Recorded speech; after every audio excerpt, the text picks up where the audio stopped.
اعوذ باللہ من الشیطان الرجیم بسم اللہ الرحمن الرحیم۔ روزانہ یہ ایک تسبیح قبر کی سختی کو روکتی ہے، جہنم سے بچاتی ہے، ماں باپ کی بخشش کرواتی ہے، اولاد پر مصیبت نہیں آنے دیتی، قضا نمازیں معاف کرواتی ہے اور اللہ کو راضی کرواتی ہے۔ محترم ناظرین، ایک ایسی تسبیح جو قبر کی ہولناکیوں کو روک دیتی ہے۔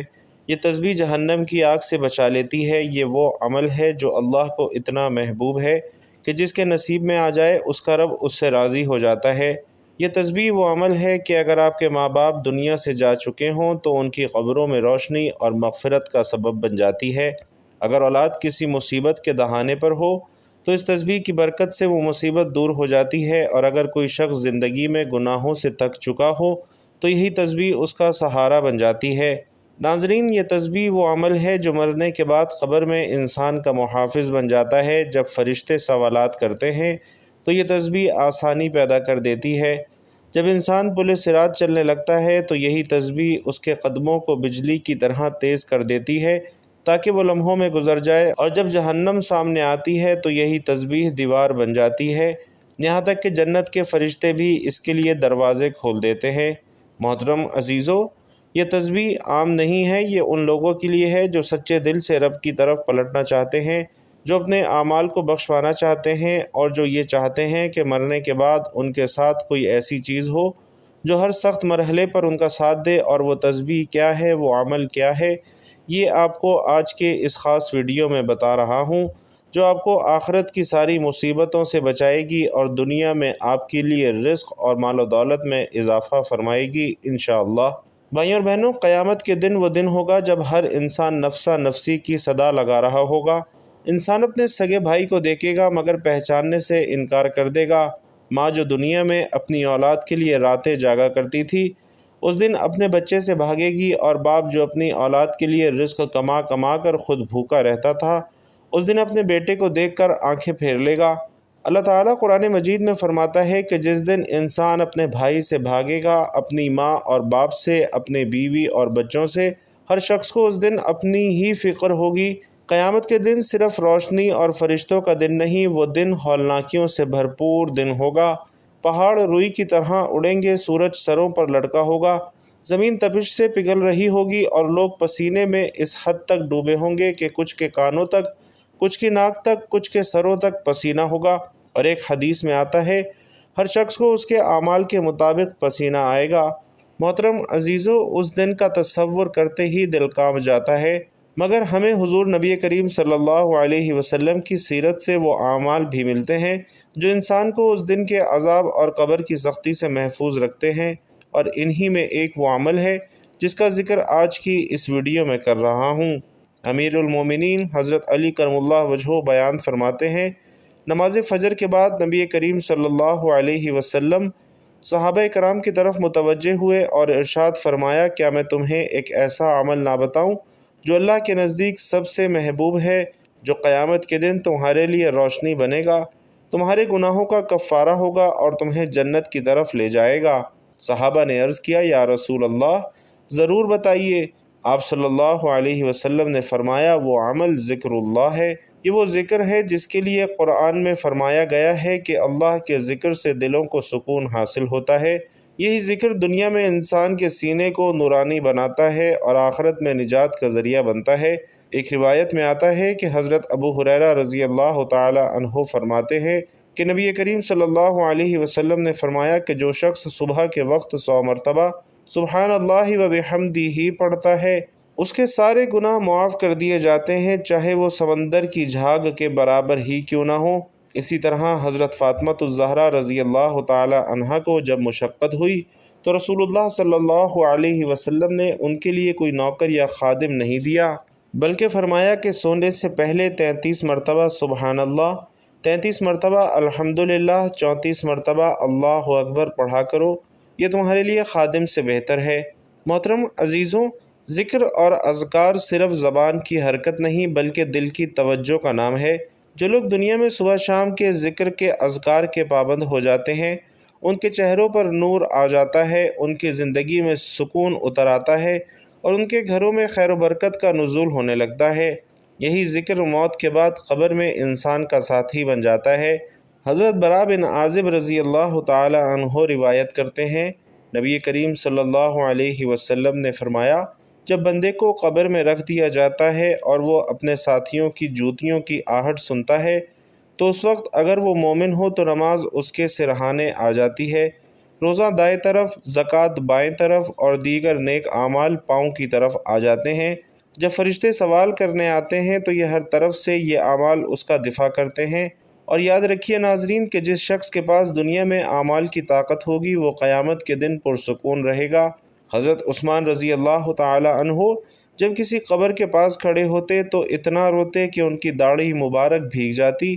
جب ان سے پوچھا گیا کہ جنت اور دوزخ کا ذکر سن کر آپ اتنا کیوں روتے ہیں تو آپ نے فرمایا کہ قبر آخرت کی پہلی منزل ہے، جو اس سے بچ گیا وہ آگے بھی بچ جائے گا، اور یہی وجہ ہے کہ حضور نبی کریم صلی اللہ علیہ وسلم نے صحابہ کرام کو قبر اور قیامت کی ہولناکیوں سے بچنے کے لیے اذکار اور تسبیحات کا تحفہ دیا تھا۔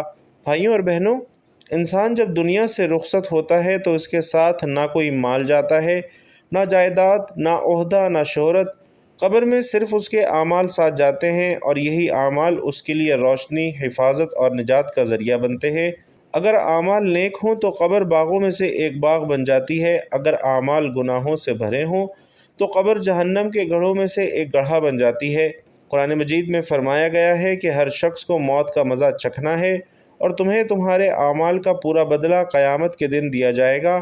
پس جو جہنم سے بچا لیا گیا اور جنت میں داخل کر دیا گیا وہی کامیاب ہوا۔ قبر کی پہلی رات ہی وہ مقام ہے جہاں سے انسان کے دائمی ٹھکانے کا آغاز ہوتا ہے۔ نبی کریم صلی اللہ علیہ وسلم فرماتے ہیں، قبر یا تو جنت کے باغوں میں سے ایک باغ ہے یا جہنم کے گڑھوں میں سے ایک گڑھا ہے، اور اگر بندہ نیک ہو تو قبر کشادہ ہو جاتی ہے، روشنی سے بھر جاتی ہے، اور اس کے ساتھ ایک خوبصورت شکل والا نیک عمل آ کر اس کا ساتھی بن جاتا ہے، اور اگر بندہ بد اعمال ہو تو قبر تنگ ہو جاتی ہے، اس پر اندھیرا چھا جاتا ہے، اور اس کے ساتھ بدترین شکل والا گناہوں کا بوجھ اس کا عذاب بن جاتا ہے۔ اس لیے جب ہم یہ تسبیح کرتے ہیں جس کا ذکر ہم آخر میں کریں گے تو یہی تسبیح قبر کے اندر روشنی بن کر ہمارے ساتھ اترتی ہے۔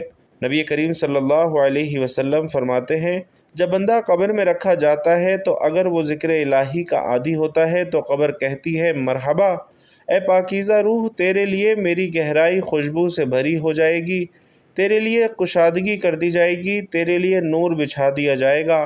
اور اگر وہ گناہوں کا عادی ہو تو قبر کہتی ہے، تو میرے لیے ناپاک ہے، تیرے لیے تاریکی ہوگی، تیرے لیے عذاب ہوگا۔ اسی طرح محترم ناظرین، نبی کریم صلی اللہ علیہ وسلم فرماتے ہیں کہ تین چیزیں قبر تک ساتھ جاتی ہیں تو واپس آ جاتی ہیں، ایک باقی رہتی ہے، مال، اہل و عیال اور اعمال قبر تک ساتھ جاتے ہیں۔ اہل و عیال اور مال واپس آ جاتے ہیں لیکن اعمال وہی ہو جاتے ہیں جو انسان کے ساتھ قبر میں رہتے ہیں، اور ان اعمال میں سب سے وزنی اور مضبوط عمل ذکر الہی ہے، کیونکہ یہ تسبیح نہ صرف انسان کے گناہوں کا کفارہ بن جاتی ہے بلکہ اس کی قبر کو ٹھنڈک اور سکون کا گہوارہ بنا دیتی ہے۔ حضرت معاذ بن جبل رضی اللہ تعالی عنہ روایت کرتے ہیں کہ نبی کریم صلی اللہ علیہ وسلم نے فرمایا کہ قبر کی سختی سے وہی شخص بچتا ہے جو دنیا میں کثرت سے اللہ کا ذکر کیا کرتا ہے۔ اور محترم ناظرین، اس تسبیح کے اثرات انسان کی اولاد پر بھی پڑتے ہیں، کیونکہ اللہ تعالیٰ نیک ماں باپ کی دعاؤں اور اعمال کے صدقے اولاد کو فتنوں سے محفوظ رکھتا ہے۔ قرآن مجید میں حضرت خضر علیہ السلام کا واقعہ بیان ہوا ہے کہ انہوں نے ایک دیوار کو بغیر اجرت کے اس لیے درست کیا کیونکہ اس کے نیچے دو یتیم بچوں کا خزانہ تھا اور ان کا باپ نیک تھا۔ اللہ تعالیٰ نے ان بچوں کے مال کی حفاظت ایک نیک باپ کے صدقے میں فرمائی، اور یہی برکت اس تسبیح کے ذریعے بھی حاصل ہوتی ہے، کیونکہ جب بندہ اللہ کا ذاکر بن جاتا ہے تو اس کی اولاد کے لیے بھی آسمانوں سے حفاظت نازل ہوتی ہے، انہیں مصیبتوں سے بچایا جاتا ہے، ان کے رزق میں برکت ڈالی جاتی ہے، ان کے دلوں میں سکون اتارا جاتا ہے اور ان کے راستے آسان کیے جاتے ہیں۔ نبی کریم صلی اللہ علیہ وسلم کا فرمان ہے کہ ایک بندے کے درجے جنت میں بلند ہوتے ہیں تو وہ پوچھتا ہے، یا اللہ یہ کیسے ہوا؟ تو فرمایا جاتا ہے کہ تیری اولاد کے تیرے لیے کہے گئے استغفار کی وجہ سے تو جو شخص خود اللہ کے ذکر میں مشغول رہے اور اپنی زبان کو اللہ کی تسبیح سے تر رکھے، اللہ تعالیٰ اس کی اولاد کے دلوں میں ہدایت ڈال دیتا ہے اور اس کی زندگیوں کو مصیبتوں سے بچاتا ہے۔ اور اسی طرح یہ تسبیح پل صراط پر روشنی اور رفتار کی صورت میں مددگار بن جاتی ہے، کیونکہ وہ دن سخت ترین ہوگا۔ نبی پاک صلی اللہ علیہ وسلم فرماتے ہیں، ہر شخص کو پل صراط سے گزرنا ہوگا۔ کچھ لوگ بجلی کی رفتار سے گزریں گے، کچھ ہوا کی طرح، کچھ گھوڑے یا اونٹ کی طرح، اور کچھ گھسٹتے ہوئے چلتے ہوئے گزریں گے۔ لیکن جو شخص اللہ کا ذکر کرتا ہے اور خاص طور پر اس تسبیح کا پابند ہو جاتا ہے جس کا ذکر ہم اس ویڈیو میں کر رہے ہیں، تو اللہ تعالیٰ ان کے لیے پل صراط کو آسان فرما دیتا ہے۔ ناظرین محترم، اس تسبیح کی ایک خاص بات یہ ہے کہ جو شخص رات سونے سے پہلے اسے پڑھتا ہے تو اس کے رات کے مصائب دور کر دیے جاتے ہیں۔ نبی کریم صلی اللہ علیہ وسلم فرماتے ہیں، جو شخص رات کو ذکر کرتے ہوئے سوتا ہے، وہ رات میں کسی مصیبت پر جاگ جائے یا کسی خوفناک خواب سے بیدار ہو جائے تو وہ جو بھی دعا مانگتا ہے اللہ تعالیٰ اسے قبول فرماتا ہے۔ یہ رات کے اندھیروں میں روشنی بن جاتی ہے، بے خوابی اور بے چینی کو ختم کرتی ہے اور دل کو اطمینان بخشتی ہے۔ تو اے وہ شخص جو والدین کی بخشش چاہتا ہے، جو اپنی قبر کو جنت کا باغ بنانا چاہتا ہے، جو اپنی اولاد کو مصیبتوں سے بچانا چاہتا ہے، جو قیامت کے دن پل صراط سے بجلی کی طرح گزرنا چاہتا ہے، جو رات کی بے سکونی سے چھٹکارا چاہتا ہے، تو یہ تسبیح تیرے لیے ہے۔ اسے معمول بنا لے، اس کے معنی کو دل سے سمجھ کر پڑھا کر، اور اس کا انعام تجھے دنیا میں بھی ملے گا اور قبر اور آخرت میں بھی ملے گا۔ سننے والے دل سے بات سنو، یہ کوئی معمولی ذکر نہیں ہے جس کا ہم تذکرہ کر رہے ہیں، یہ وہ عظیم کلمات ہیں جو دلوں کو زندہ کرتے ہیں، جو قبر کی وحشت میں چراغ بن کر روشن ہو جاتے ہیں، جو قیامت کے دن انسان کی زبان پر ہوں گے جب اور کچھ ساتھ نہ ہوگا۔ یہ وہ ذکر ہے جس کا کرنے والا دنیا میں بھی سرخرو ہوتا ہے اور آخرت میں بھی کامیاب ہو جاتا ہے۔ ناظرین، جو شخص یہ تسبیح پڑھتا ہے، اس کے ساتھ اپنے دل کو بھی اللہ کے ذکر سے جوڑ لیتا ہے۔ اللہ پاک اس کے والدین پر بھی رحم فرماتے ہیں، اللہ پاک اس کے لیے قبر کو باغ بنا دیتے ہیں۔ پل صراط جو کہ ایک بجلی کی چاک جیسا تیز راستہ ہے، اس پر اللہ تعالیٰ اس کے فرشتوں کی معیت میں گزار دیتے ہیں، اور جب انسان دنیا کی مصیبتوں سے گھبرا جاتا ہے تو اللہ کا ذکر اس کے دل کو قرار دیتا ہے۔ ارشاد باری تعالیٰ ہے، بے شک دلوں کا سکون اللہ کے ذکر میں ہی ہے۔ لیکن عزیزو، صرف زبان سے تسبیح پڑھ لینا کافی نہیں ہے۔ اگر زندگی میں جھوٹ ہے، غیبت ہے، چغل خوری ہے، حسد ہے، والدین کی نافرمانی ہے، تو یہ تسبیح بھی دل سے خالی رہ جائے گی۔ یہ ذکر اس وقت اثر کرتا ہے جب دل اللہ کے لیے جھکے، زبان سچ بولے، آنکھیں حرام سے بچے، ہاتھ ظلم سے رکیں۔ ارشاد باری تعالیٰ ہے، اور جو میرے ذکر سے منہ موڑے گا اس کے لیے تنگ زندگی ہوگی اور ہم اسے قیامت کے دن اندھا اٹھائیں گے۔ تو معلوم ہوتا ہے کہ ذکر سے غافل ہونا اندھی زندگی ہے اور ذکر الہی اختیار کرنا روشنی ہے۔ وہ بندہ جو چاہتا ہے کہ قبر میں روشنی ہو، پل صراط پر آسانی ہو، جنت میں جگہ ہو، تو وہ زبان کو اللہ کے ذکر سے تر رکھے اور عمل کو بھی صاف رکھے۔ نبی کریم صلی اللہ علیہ وسلم نے فرمایا کہ اللہ تعالیٰ فرماتا ہے، میں اپنے بندے کے گمان کے مطابق ہوں، جب وہ مجھے یاد کرتا ہے تو میں اس کے ساتھ ہوتا ہوں۔ یہ کیسا عظیم وعدہ ہے کہ اللہ تعالیٰ خود فرماتا ہے کہ میں ساتھ ہوں، لیکن شرط یہ ہے کہ بندہ اللہ کو یاد کرے، سچے دل سے یاد کرے۔ حضرت ابو درداء رضی اللہ تعالیٰ عنہ فرماتے ہیں کہ نبی کریم صلی اللہ علیہ وسلم نے فرمایا، کیا میں تمہیں ایسے عمل نہ بتاؤں جو تمہارے سب اعمال میں بہتر ہوں، تمہارے رب کے نزدیک سب سے پاکیزہ ہوں، تمہارے درجات کو سب سے زیادہ بلند کرنے والے ہوں، تمہارے لیے سونا چاندی خرچ کرنے سے بہتر ہوں، تمہارے لیے دشمن سے لڑنے اور شہادت پانے سے بھی افضل ہوں؟ صحابہ کرام نے عرض کیا، یا رسول اللہ، ایسا بہترین عمل تو ضرور بتائیے۔ تو آپ صلی اللہ علیہ وسلم نے فرمایا کہ وہ عمل اللہ کا ذکر کرنا ہے۔ تو محترم ناظرین، غور کیجئے، نبی کریم صلی اللہ علیہ وسلم نے ذکر کو جہاد سے افضل قرار دیا ہے۔ حضرت عبداللہ بن مسعود رضی اللہ تعالی عنہ فرماتے ہیں، ایک دن ہم حضور صلی اللہ علیہ وسلم کے ساتھ بیٹھے تھے تو آپ نے فرمایا کہ جنت والوں کو بتاؤ وہ کون لوگ ہیں؟ صحابہ نے عرض کیا، ضرور یا رسول اللہ۔ تو آپ صلی اللہ علیہ وسلم نے فرمایا، وہ لوگ جن کے چہرے نورانی ہوں گے، دل پاک ہوں گے اور زبان اللہ کے ذکر سے تر ہوگی، ایسے لوگ جنت میں پروں پر سوار ہوں گے اور انبیاء اور شہداء کے ساتھ ہوں گے۔ حضرت معاذ بن جبل رضی اللہ تعالی عنہ نے فرمایا کہ نبی کریم صلی اللہ علیہ وسلم نے یہ ارشاد فرمایا کہ کوئی عمل ایسا نہیں جو جہنم سے زیادہ نجات دینے والا ہو سوائے اللہ کے ذکر کے۔ اور حضرت ابو دردہ رضی اللہ تعالی عنہ نے فرمایا کہ ذکر الہی مومن کے لیے قلعہ ہے جو اسے شیطان اور گناہوں سے بچاتا ہے۔ تو ناظرین محترم، کیا ہم نہیں چاہتے کہ ہماری زندگی میں بھی سکون ہو، ہمارے بچے بھی نیک ہوں، ہمارے والدین کی مغفرت ہو، ہماری قبریں باغ بنے؟ کیا ہم نہیں چاہتے کہ جب سب چھوڑ جائیں تو اللہ ہمارے ساتھ ہو؟ تو آئیں اس تسبیح کو اپنائیں، دل سے اپنائیں، صرف زبان کا نہیں بلکہ دل اور عمل کا بھی ذکر کریں۔ اس کے لیے قرآن کہتا ہے پس میرے ذکر کو یاد رکھو میں تمہیں یاد رکھوں گا۔ جب بندہ اللہ کو یاد کرتا ہے تو اللہ اسے یاد کرتا ہے، اور جسے اللہ یاد کرے اس پر مصیبت کا سایہ نہیں رہتا۔ ناظرین محترم، صحابہ کرام رضوان اللہ تعالی علیہم اجمعین کی زندگیوں پر غور کریں تو پتہ چلتا ہے کہ وہ صرف نماز گزار نہیں تھے بلکہ وہ ہر وقت ذکر میں مشغول رہتے تھے۔ حضرت بلال رضی اللہ تعالی عنہ کو اذان کی خدمت ملی کیونکہ ان کا دل ذکر سے بھرپور تھا۔ حضرت ابو ہریرہ رضی اللہ تعالی عنہ دن میں ہزاروں مرتبہ اللہ کا ذکر کرتے۔